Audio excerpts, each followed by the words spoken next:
دنیا میں 60 سال کی زندگی کے عوض اگر وہ 50,000 سال کا قیامت کا دن ہی صرف امن میں گزر جائے نا تو یہی بدلہ کافی ہے کہ باقی لوگ ذلیل ہو رہے ہیں اور آپ کو اللہ کے عرش کا سایہ نصیب ہوا ہو. 60 سال کے بدلے میں 50,000 سال کی صرف قیامت کے دن کی کامیابی مل جائے. بعد کی تو اربوں سال کی زندگی ہے. اور دنیا میں 60 سال میں عیاشی میں، اور 60 سال بھی کیا عیاشی کے گزارنے ہوتے ہیں، اس کو بھی آپ نیٹ کیلکولیشن کریں تو چند ایک سال ہی بنتے ہیں. سونے کے اوقات نکال دیں، بچپن کے اوقات نکال دیں. اس کے بدلے اور کوئی عذاب نہ بھی ہو، قیامت کے دن کا 50,000 سال کا دن ہی عذاب میں کاٹنا پڑ جائے تو یہی بہت بڑا عذاب ہے. اللہم اجرنا من النار، آمین. پھر اللہ تعالیٰ، صحیح مسلم میں حدیث ہے کہ اللہ تعالیٰ ایک ایسے بندے کو بلوائے گا جس نے دنیا میں بڑی عیاشی کی زندگی گزاری ہوگی، کوئی حلال و حرام کی تمیز نہیں کی ہوگی، اپنی مرضی کی زندگی گزاری ہوگی. اور میں اکثر کہتا ہوں کہ دنیا آپ اللہ کی مرضی کی گزاریں، آخرت آپ کی مرضی کی ہوگی. اور اگر دنیا آپ نے اپنی مرضی کی گزاری تو آخرت پھر اللہ کی مرضی کی ہوگی. اللہ تعالیٰ فرمائے گا ذرا اسے ایک پھیرا لگاؤ نا دوزخ کا. یہ بڑا کہتا تھا دنیا میں کہ ایک پھیرا ہی لگنا خیر ہے. کہتے ہیں نا مسلمان، یہودیوں سے ہی مستعار لی ہوئی ہے نا یہ چیز. یہودی بھی یہی کہتے تھے کہ اگر اللہ نے ہمیں دوزخ میں بھیجا تو چند دن کے لیے بھیجے گا، الٹیمیٹلی تو ہم بخشے بخشائے ہیں. اللہ نے فرمایا تم نے کوئی عہد لے لیا اپنے رب سے اس معاملے میں؟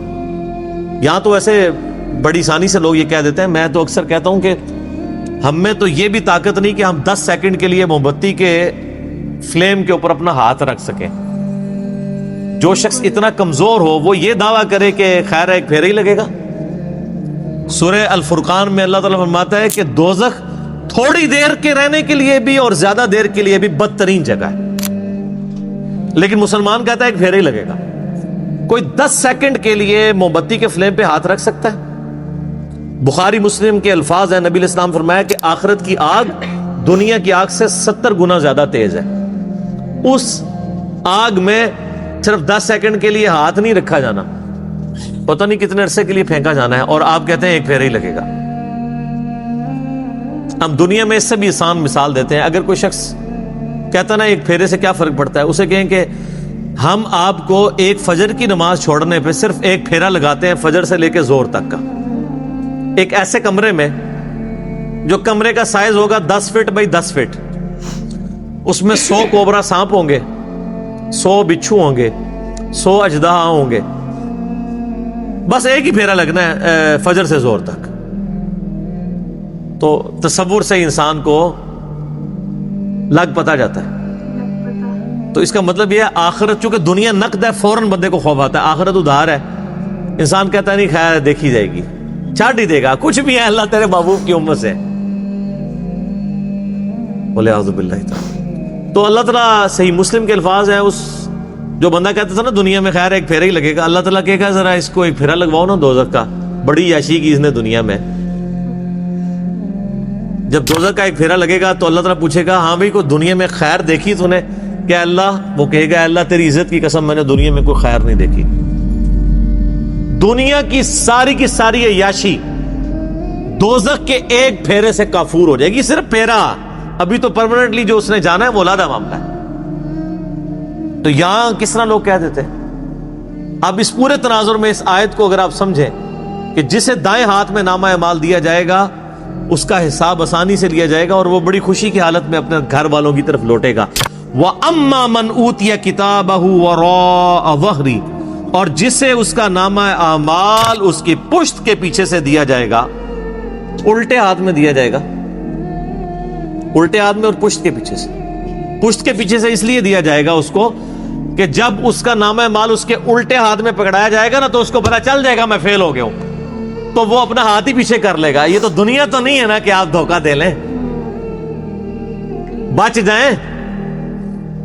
دنیا میں تو ٹرین پہ بغیر ٹکٹ کے جو لوگ سفر کر رہے ہوتے ہیں، اگر ٹی ٹی آ جائے تو ایک کمرے سے دوسرے میں چلے جاتے ہیں، یہی کرتے ہیں نا، یا باتھ روم میں جا کے چھپ جاتے ہیں ٹکٹ نہ خریدنے کے لیے.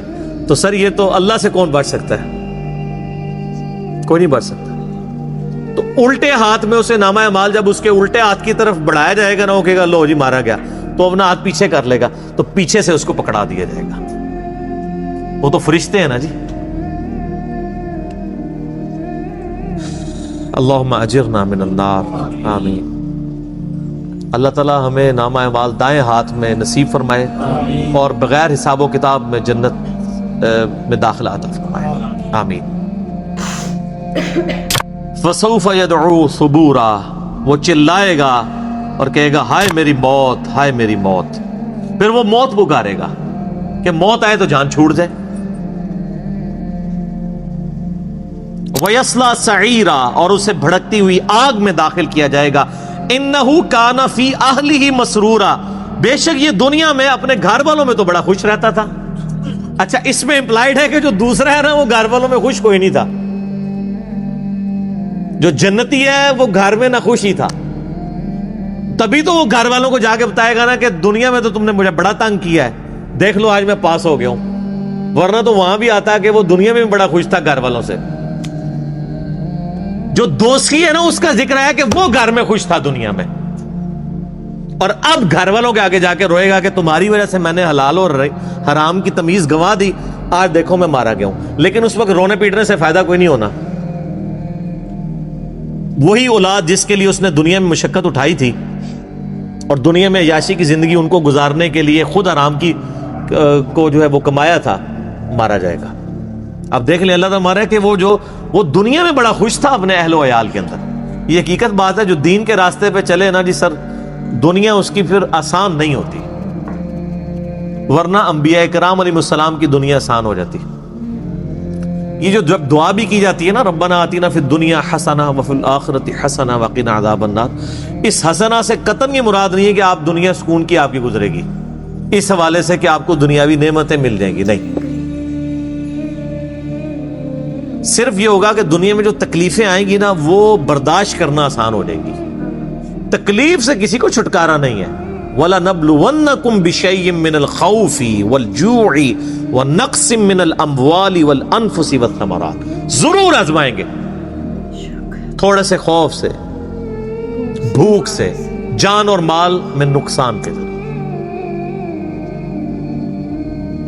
ہمیں بظاہر بڑے آسودہ حال نظر آنے والے لوگ بھی اگر آپ ان کی پرسنل لائف میں جائیں تو انہیں دنیا میں بڑی تکلیف ہوتی ہے۔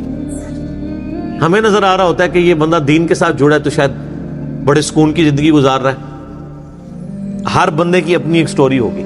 خیر دین سے جڑے یا نہ جڑے تکلیفیں تو آنی ہیں، لیکن دین کے ساتھ جڑے ہوئے ہوں گے تو تکلیفوں کو سہنا آسان ہو جائے گا، دنیا حسنہ بن جائے گی، صبر نصیب ہو جائے گا۔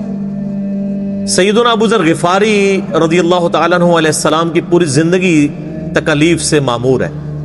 میرا یوٹیوب پہ کلپ بھی ہے، کبھی آپ کو موقع ملے، میں رات کو اپنا وہ کلپ دوبارہ دیکھ رہا تھا، بڑا رکت انگیز کلپ ہے سیدنا ابو ذر غفاری کے اوپر، ان کی لائف کے اوپر۔ مستدرک الحاکم میں جب ابو ذر غفاری کے اوپر چیپٹر بند ہے نا انہوں نے، امام حاکم نے، اور احادیث لے کے آئے ہیں، تو پہلی حدیث آپ کو پتہ ہے کون سی لے کے آئے ہیں؟ یہی والی جامعہ ترمذی کی، کہ سب سے زیادہ تکلیفیں انبیاء پہ آتی ہیں، اس کے بعد ان پہ جو انبیاء کے بعد اللہ کو محبوب ہوتے ہیں۔ حضرت ابو ذر غفاری کی فضائل اور ان کی زندگی کے حالات پہ حدیثیں لکھنے سے پہلے انہوں نے چیپٹر کی ہیڈنگ بنا کے نا ابو ذر غفاری کا بیان، پہلی حدیث یہ، حالانکہ اس حدیث میں حضرت ابو ذر غفاری کا ذکر نہیں تھا، لیکن انہوں نے بتایا کہ اب آئندہ جو تم حدیثیں پڑھو گے نا وہ اس تناظر میں سمجھنا کہ ابو ذر غفاری کی زندگی غم سے معمور اس لیے ہے کہ نبیوں کے بعد اس کا مرتبہ ہے۔ جامعہ ترمذی میں حدیث ہے صحیح سند سے، اس نیلی چھتری آسمان کے نیچے ابو ذر غفاری سے زیادہ سچا انسان نبی علیہ السلام نے فرمایا کوئی نہیں ہے۔ یار اللہ کے نبی جو صادق اور امین ہے، وہ جس شخص کے بارے میں کہہ رہے ہو کہ آسمان کے نیچے سے زیادہ سچا انسان کوئی نہیں۔ اور ترمذی میں حدیث ہے، نبی علیہ السلام نے فرمایا کہ اس نیلی چھتری آسمان کے نیچے میری امت میں عیسیٰ ابن مریم کی مثل دنیا سے زہد پہ اگر کوئی ہے تو ابو ذر غفاری ہے۔ عیسیٰ کی مثل، حضرت عیسیٰ ابن مریم کے بارے میں روایتوں میں ملتا ہے کہ وہ دنیا سے اس قدر زہد اختیار کیے ہوئے تھے کہ وہ برتن بھی پانی پینے کا استعمال نہیں کرتے تھے، وہ کہتے تھے یہ بھی دنیا کا مال ہے، ہاتھ سے پانی پیا کرتے تھے۔ تو نبی علیہ السلام فرمایا میری امت میں یعنی دنیا کو 3 طلاقیں دینے والا اور آخرت کی طرف رجوع رکھنے والا، دنیا سے زاہد اگر کوئی شخص عیسیٰ ابن مریم کی مثل ہے تو وہ ابو ذر غفاری ہے۔ تو سر پھر یہ لوگ جب قیامت والے دن اللہ کے حضور پیش ہو رہے ہوں گے تو پھر دنیا دیکھے گی نا جیتا وہ جو اس دن جیت گیا اور ہارا وہ جو اس دن ہار گیا. تو اللہ تعالیٰ ماتا ہے کہ یہ دنیا میں بڑا عیاشی میں تھا. انہو ظن ان لن یحور، وہ تو دنیا میں خیال کرتا تھا اسے لوٹ کے گویا اللہ کے پاس آنا ہی نہیں ہے. واقعی ہمارے مسلمانوں کی اکثریت بھی ایسی زندگی گزاری ہے گویا کہ اللہ کے سامنے پیش ہی نہیں ہونا. بلے شاہ سا مرنا نہ ہی گور پیا کوئی اور. کتنے جنازے اٹھاتے ہیں یہ کبھی تصور ہی نہیں آتا. حسن بصری فرماتے ہیں رحمہ اللہ تعالی، تابعی ہیں، حضرت سیدنا حسن ابن علی کے شاگرد بھی ہیں. وہ کہتے ہیں کہ میں نے صحابہ اکرام کا زمانہ ایسا پایا کہ میت جب اٹھتی تھی نا تو ہر شخص ہی رو رہا ہوتا تھا. نئے آنے والے بندے کے لیے مشکل ہوتا تھا کہ میں تعزیت کس سے کروں، کہ ان میں سے کون ہے بندہ جس کا رشتہ دار مرا ہوا ہے. ہر بندہ ہی رو رہا ہوتا تھا اس لیے کہ وہ اپنی قبر کو یاد کر رہا ہوتا تھا. تو نئے بندے کے لیے تعزیت کرنا مشکل ہو جاتی تھی کہ مریا کی دعویچوں سارے ہی رو رہے ہوتے تھے. ظاہر ہے جی صحابہ کا زمانہ نبی الاسلام سے متصل، انہوں نے حضور کی صحبت کی ہوئی تھی.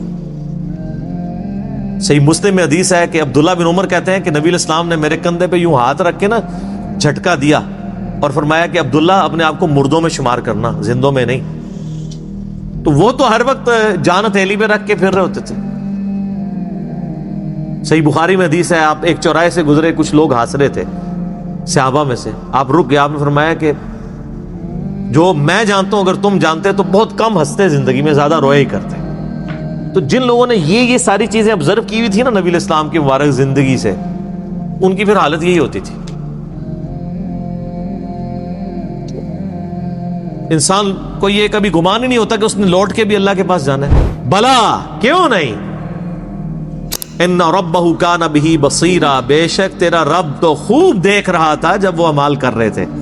دنیا میں بے شک جتنی بڑی عیاشی کی ہے وہ کہیں نوٹ ہو رہی تھی، تیرا رب دیکھ رہا تھا.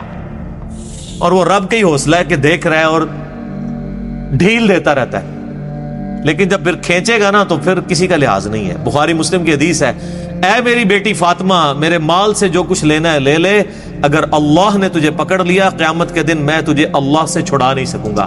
اے میری پھپھی صفیہ میرے مال سے جو لینا ہے لے لے، اگر اللہ نے تجھے پکڑ لیا تو میں اللہ کے حضور تیرے کچھ کام نہیں آؤں گا. اے میرے چچا عباس، ایک ایک رشتہ دار کو آپ نے، پھر آپ نے کہا اے بنو ہاشم میرے خاندان کے لوگوں. آپ لوگ کہہ رہے ہیں کچھ بھی ہے تیرے محبوب کی امت سے ہیں، اور محبوب کے جو رشتہ دار ہیں خونی رشتہ دار ان کو حضور کہہ رہے ہیں کہ میرے مال سے جو لینا ہے میں تمہیں دے سکتا ہوں، اگر اللہ نے پکڑ لیا تو میں تمہارے کچھ کام نہیں آؤں گا. پیر فقیر تے ویسے ہی سائڈ تے کر دو، انہوں نے کھنگڑ ہی نہیں کسی نے دینا. جدھر شافع محشر صلی اللہ علیہ وآلہ وسلم یہ بات کر رہے ہیں، کیونکہ شفاعت بھی اللہ کی اجازت سے ہونی ہے جس کے لیے اللہ حکم فرمائے گا. دھونس کے ساتھ شفاعت بھی نہیں، شفاعت بالاذن ہے. تو باقی کس کھاتے میں ہے کہ جی میں اس وقت تک جنت میں نہیں جاؤں گا جب تک سارے مرید نہ جنت میں لے جاؤں. اور تنو آپ کسی نے وڑن دینا ہے انی وڈی گلاں. اچھا یہ باتیں سن کے لوگ سبحان اللہ کہہ رہے ہوتے ہیں، حالانکہ کتنا متکبرانہ جملہ ہے. یہ تکبر ہی ہے نا کوئی شخص کہ میں جنت میں کسی کو لے جاؤں گا. اگر یہ جملہ میں بول دوں کہ انشاءاللہ، میں کسی کے لیے میں اپنے لیے بول دوں کہ میں انشاءاللہ جنت میں ہی جاؤں گا، انشاءاللہ کے ساتھ بھی بول دوں کہ دیکھو جی انہوں کسی نے گارنٹی دیتی ہے، تو تواڈے بابے انہوں کسی گارنٹی دیتی ہے؟ گارنٹی والے تو ان کی قبریں تو مدینے میں ہیں. بغداد شریف والے، اجمیر شریف والے، یا آپ کے جتنے شرفاء ہیں ان کے بارے میں تو کوئی آیات اور احادیث نازل نہیں ہوئی ہے. ہم اس نے ظن رکھتے ہیں کہ اللہ تعالیٰ بخش دے، لیکن آپ کسی کو کلین چٹ تو نہیں دے سکتے. اچھا یہی آیات ہیں، ان کے کانٹیکسٹ میں ایک بڑی رکت انگیز حدیث ہے بخاری اور مسلم دونوں میں. سیدہ عائشہ کہتی ہیں کہ نبی علیہ السلام نے فرمایا قیامت کے دن جس کا حساب کتاب شروع ہو گیا وہ مارا گیا. ہائے ہائے ہائے. تو اما عائشہ کہتی ہیں یا رسول اللہ قرآن میں تو سورہ انشقاق میں یہ آیات آئی ہیں کہ فسوف یحاسب حسابا یسیرا، کہ جو جس کا نام مال دائیں ہاتھ میں دیا جائے گا اس کا حساب آسان ہوگا. تو میں تو یہی سمجھتی ہوں کہ جس کا نامہ مال دائیں ہاتھ میں دیا جائے گا حساب اس کا بھی ہوگا، اور جس کا نامہ مال بائیں ہاتھ میں دیا جائے گا حساب اس کا بھی ہوگا۔ اور آپ فرما رہے ہیں کہ جس کا حساب کتاب شروع ہو گیا وہ مارا گیا، تو آپ نے فرمایا عائشہ یہ حساب وہ حساب نہیں ہے، یہ تو بس صرف سرسری بات ہوگی۔ جس کا حساب شروع ہو گیا اور اللہ نے پوچھ دیا یہ کیوں کیا، وہ مارا گیا۔ یہ جنتی وہ ہوں گے جن کا حساب ہونا ہی نہیں ہے۔ یہ جو ہے نا ان کا حساب آسان ہوگا۔ حساب آسان یہ ہے کہ ٹوٹل پورا، اچھا جی ہاں جی نیکیاں 1 ارب، گناہ 1 کروڑ، ٹھیک ہے جی بس۔ لیکن اگر پوچھ لیا کہ یہ کیوں کیا، وہ مارا گیا۔ تو آپ اندازہ لگائیں کہ نبی علیہ السلام نے کتنے سخت لفظ استعمال فرمائے ہیں کہ جس کا حساب شروع ہو گیا وہ مارا گیا۔ تو اسی لیے ہم کہتے ہیں اللہ بغیر حساب و کتاب کے جنت میں داخلہ عطا فرمانا، ٹھیک ہے نا جی۔ تو آمین بھی کریں اور کوشش بھی کریں، اصل چیز تو یہ ہے۔ صحیح مسلم میں حدیث ہے، سیدنا ربیعہ رضی اللہ تعالیٰ عنہ نبی علیہ السلام کو وضو کروایا کرتے تھے۔ ایک دن آپ صلی اللہ علیہ وآلہ وسلم کا سمندر رحمت جوش میں آیا، فرمایا سل ربیعہ، ربیعہ مانگ، آج کیا مانگتا ہے، اجرت مانگ لے جو نبی کی تو خدمت کرتا ہے۔ صحیح مسلم میں حدیث ہے۔ ان کا یا رسول اللہ جنت میں آپ کا پڑوس چاہیے۔ بہت کیا تیاری کر کے رکھی ہوئی تھی، کوئی ورکنگ نہیں کرنی پڑی، اور کائنات کی سب سے بڑی چیز مانگ لی۔ کائنات میں اگر خدا سے کوئی چیز مانگی جا سکتی ہے نا، ویسے تو سب سے بڑی چیز یہ ہے کہ انسان نبوت مانگ لے، وہ تو مل نہیں سکتی، وہ وحی ہے۔ اس لیے نبوت کا سوال یا دعا کرنا تو حرام ہے، کیونکہ یہ تو اللہ نے بین کی ہوئی ہے۔ نبوت کے بعد اگر اللہ سے کوئی سب سے بڑی چیز کائنات میں مانگی جا سکتی ہے نا، وہ یہ ہے کہ جنت میں نبیوں کا پڑوس، کیونکہ اللہ تعالیٰ کی رحمت کی سب سے بڑی جو ایگزیکیوشن ہے وہ کہاں پہ ہونی ہے؟ جنت میں۔ اور جنت میں بھی سب سے بڑی رحمت کا مقام انبیاء کرام جس جنت میں ہوں گے، اور پھر انبیاء کے امام سیدنا محمد رسول اللہ صلی اللہ علیہ وآلہ وسلم کا پڑوس جسے جنت میں مل جائے، تو سر کائنات میں اس سے کوئی بڑی خواہش کسی سے کی جا سکتی ہے؟ یہی ہے۔ تو ہم بھی اکثر اللہ سے یہ دعا کرتے ہیں کہ اللہ تعالیٰ ہمیں نبی علیہ السلام کا پڑوس نصیب فرمائے، آمین۔ لیکن اس کے لیے پھر نبیوں والا کام کرنا پڑے گا۔ کنتم خیر امۃ اخرجت للناس تأمرون بالمعروف وتنہون عن المنکر وتؤمنون باللہ۔ نبیوں والا کام کریں، نبیوں والا جو ہے وہ آپ ریوارڈ اللہ سے حاصل کر لیں انشاءاللہ تعالی۔ یہ ہر بندے کی ذمہ داری ہے۔ تو سیدنا ربیعہ نے کہا یا رسول اللہ جنت میں آپ کا پڑوس مل جائے اور کیا چاہیے؟ تو آپ علیہ السلام نے فرمایا پھر کثرت سجود سے میری مدد کر، وہ بھی کلین چیٹ نہیں، کثرت سجود سے میری مدد کر، یعنی تو نمازیں پڑھ، اپنے اعمال کو سیدھا رکھ تو میں بھی سفارش کر دوں گا۔ یعنی خالی کھلی ڈگری نہیں ملنی ہے، محنت تجھے بھی کرنی پڑے گی۔ کثرت سجود سے میری مدد کر تو جنت میں تجھے پڑوس مل جائے۔ تو بغیر محنت کے کوئی چیز حاصل نہیں ہوتی۔ آؤٹ اسٹینڈنگ بیان۔ بیان سن کر دل کو بہت اطمینان اور سکون ملا، کیونکہ جیسے انہوں نے یہ بات بولی نا کہ جیسے کہ ایمان والے کے لیے دنیا ایک جیل سے کم نہیں ہے، اور جو ڈس بلیور ہے اس کے لیے دنیا جنت ہے۔ پھر یہ بات بھی انہوں نے بولی کہ جیسے کہ ہم سوچتے ہیں کہ اگر ہم بہت ساری چیزوں پہ عمل کرنے لگیں گے یا ہم اچھائی یا نیکیاں کرنے لگیں گے تو ہمارے لیے جو ہے دنیا آسان ہو جائے گی، کبھی کوئی پریشانی ہی نہیں آئے گی۔ تو جب ہم ایمان اور سچ پہ چلتے ہیں تو یہ ہوتا ہے کہ ہمارا دل مطمئن ہوتا ہے، اور حالانکہ پریشانیاں تکلیف آتی ہیں بٹ ہمارا دل مطمئن ہوتا ہے، اور ہم ان تکلیفوں کو فیس کرنے کے لیے ریڈی ہو جاتے ہیں۔ کسی بھی آزمائش کو جھیلنے کی قوت اللہ تعالیٰ دے دیتے ہیں اپنی طرف سے۔ تو یہ چیز ہے، کیونکہ بائی دا ٹائم ایسا ہوتا ہے کہ جب ہم بہت زیادہ گمراہیوں میں ہوتے ہیں یا عمل نہیں کر رہے ہوتے ہیں، تو اور جیسے کہ اپنی مرضی کی زندگی گزار رہے ہوتے ہیں، تو ہم پہ اگر جیسے کوئی آفت بھی آتی ہے تو ہمیں یہ ڈائریکشن نہیں پتہ ہوتا کہ ہمارے لیے کون سی بیسٹ ڈائریکشن ہے، اور نہ ہی ہمیں اس وقت صبر آ رہا ہوتا ہے۔ تو جیسے کہ ایک اور ویڈیو میں نے سنا تھا کہ صبر کیسے آئے گا، تو اس میں انہوں نے یہی بولا کہ صبر کرنے سے آئے گا، صبر کرنے سے آئے گا۔ تو وہی چیز ہے کہ جب ہم عمل کرنے لگتے ہیں یا چیزوں کو سچ صحیح اور غلط کو پہچاننے لگتے ہیں تو آٹومیٹکلی صبر آنے لگتا ہے۔